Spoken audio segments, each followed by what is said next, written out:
ตัวเศร้าเลยตัวเศร้าตัวเศร้า2025နှစ်ဦးမှာပဲဒီကင်ဆာယောဂတဲ့ကောင်မလေးကိုပွဲစဉ်လာမှာလာပြီးဆွတ်ဖြစ်တာနေပြီးကူပေးခဲ့လိုက်တာပြီးခဲ့တဲ့နိုဝင်ဘာထိအပတ်စဉ်တိုင်းကိုအကောင်များစွာကိုခက်ပန်းနဲ့ကူပေးနိုင်ခဲ့တယ်ตัวเศร้าเลยตัวเศร้าဒီ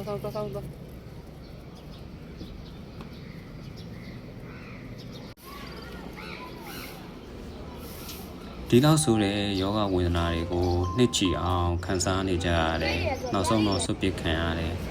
တော်တော်များများတော့သူတို့အနီးနားအကောင်လေးတွေလက်ခံပေးထားကြပြီပဲဘယ်လိုလုပ်သားမယ်သိကြတဲ့အခါကိုရီတဲ့ကူပေးပြရစီဆိုပြီးခွင့်တောင်းပြီးတော့ကူပေးလိုက်တယ်ကူပေးရတဲ့အခါမှာလည်းတကယ်ကိုခက်နဲ့ပင်ပန်းကိုလုပ်ပေးရတယ်မြောင်းနေတယ်ပွက်တော်တွေတယ်အိမ်သားကျိုးအိမ်သားကြားတွေမှာမကြမ်းကုံစင်းပြီးဆရာကိုယ်တိုင်လိုက်ဖမ်းပြီးကူပေးရတယ်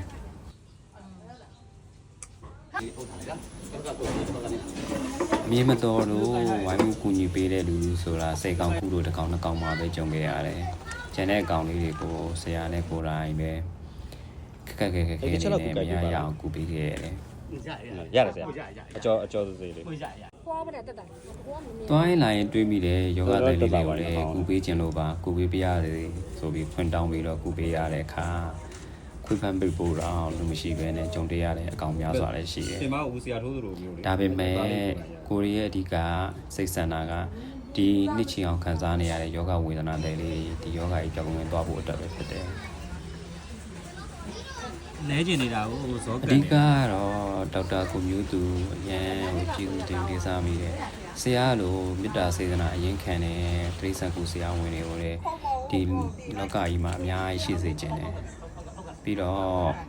ကျွန်တော်ကင်ဆာယောဂကုကျင်လာတွေကိုပါရမီဖြည့်ပေးတဲ့အမဆုမွန်နဲ့ကျေးဇူးအများကြီးတင်ရပါတယ်ဒီယောဂသေးလေးတွေကိုအနည်းငယ်ပတ်ဝန်းကျင်လက်ခံမြတ်တာထားပေးကြတဲ့လူတူတယောက်ချင်းစီတွေကိုလည်းကျေးဇူးတင်ရပါတယ်